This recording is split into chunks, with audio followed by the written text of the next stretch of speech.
Dr. Nadia. I'm a naturopathic doctor, co-author of the PCOS plan, and I've spent more than 20 years helping people better understand metabolic health, hormones, and weight. This podcast is about helping you fight smarter, not harder. It's about looking at symptoms as signs, not judgments. We'll talk about metabolism, menopause, insulin resistance, obesity, PMOS, therapeutic eating, hormones, medications, and the science behind why our bodies do what they do. Because understanding your biology is the first step toward healing. I've been talking about metabolic syndrome for the last 2 episodes. Before we go any further, I think it's time I actually explain what metabolic syndrome is.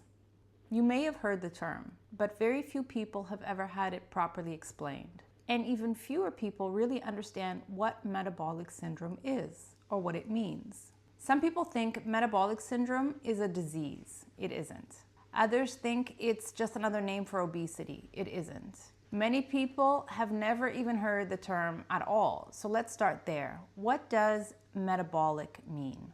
The word metabolism simply refers to all the chemical processes happening inside your body every second of every day. It's how your body turns food into energy, how it stores energy, how it burns energy, how it regulates blood sugar, how it produces hormones, how it builds muscle, how it repairs tissues, how it keeps you alive. Your metabolism isn't one organ. It isn't just your thyroid, for example. And it certainly isn't simply whether you have a fast or slow metabolism. It's the entire network of processes that keeps your body functioning. Now let's look at the second word. What does syndrome mean? A syndrome isn't one disease either. It's a group of signs and symptoms that tend to occur together. Think of it like a puzzle. Each piece tells you something or is a part of the story. But once several pieces start appearing together, a pattern begins to emerge. And that's exactly what metabolic syndrome is. It's not one disease, it's a pattern. A pattern that tells us that the body's metabolism isn't functioning as well as it should, the body as a whole. And a pattern that tells us other health problems are more likely to develop if nothing changes.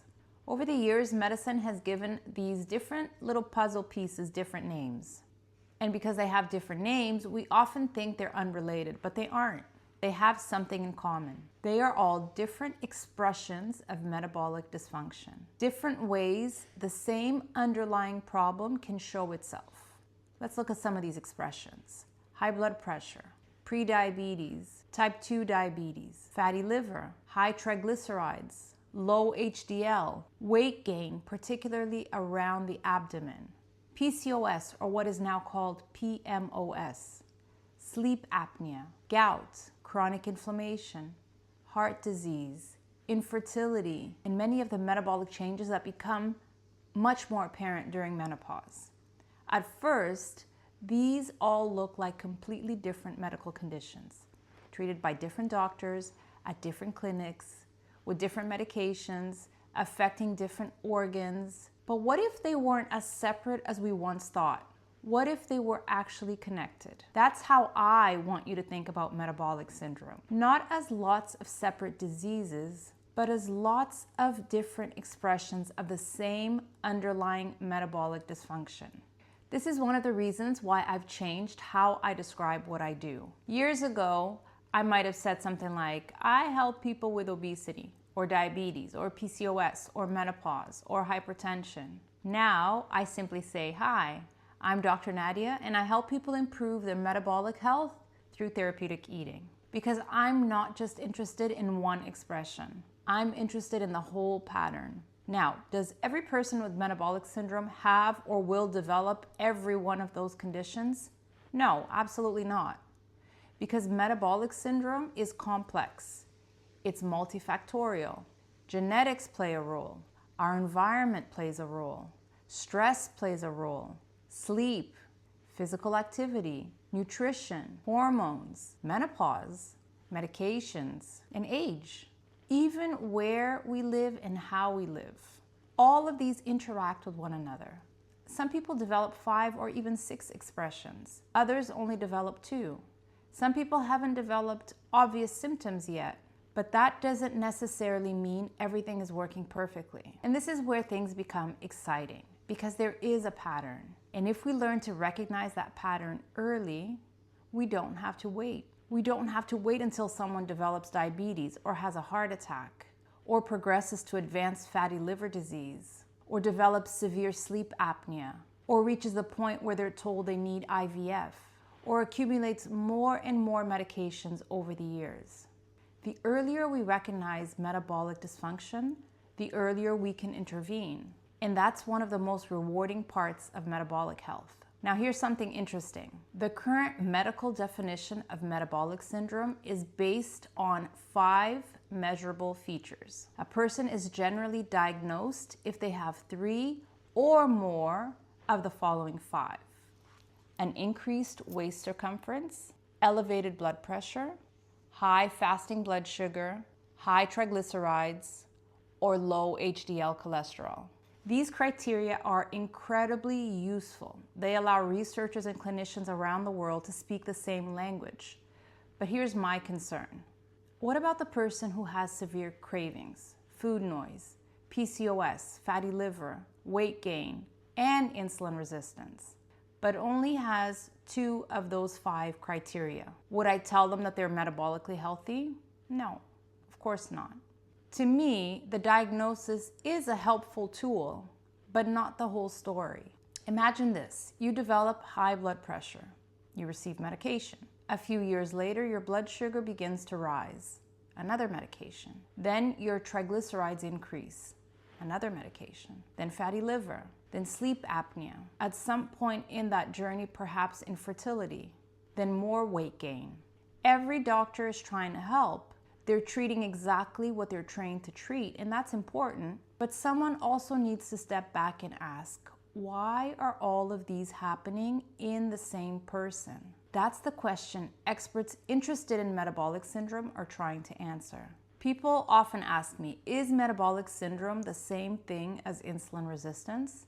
And it's not exactly. Think of insulin resistance as one of the major engines driving metabolic syndrome. Probably the most important, but it's not the only one. Other hormones matter, sleep matters, stress matters, menopause matters, muscle mass matters, our food environment matters, our modern lifestyle matters, and genetics influence how each of us responds to each of these factors. All of these factors interact with one another, which is why no 2 people with metabolic syndrome look exactly the same. Another question I hear all the time is obesity metabolic syndrome? Or is obesity a symptom of metabolic syndrome? I see weight gain, particularly weight gain around the belly, as one possible expression of metabolic dysfunction, but not the disease itself. Because weight gain doesn't happen in isolation. It happens in a biological environment, and that's the environment I want to improve. So, can we improve that environment? Can therapeutic eating help? Can better sleep help? Can stress management help? Can resistance training help? Can certain medications help? Absolutely. And that's exactly what I'll spend the rest of this podcast exploring with you in other episodes. We'll talk about insulin resistance, therapeutic eating, GLP-1 medications, menopause, PMOS, lifestyle medicine, preventative medicine, and how conventional medicine and complementary medicine can work together, not against each other, to improve your metabolic health. Because this is not about choosing one side. It's about using the right tools for the right person at the right time. And to me, that's one of the most rewarding and exciting parts of metabolic medicine. We don't have to wait until people become seriously ill before we help them. We can recognize the clues, we can identify the pattern, we can intervene earlier, and perhaps change the course of someone's health long before more serious expressions ever develop. That's what gives me hope. And that's why I do what I do. Thanks so much for listening. Please comment and share if you are finding this information useful. Keep your eye on the ball, and talk to you next time.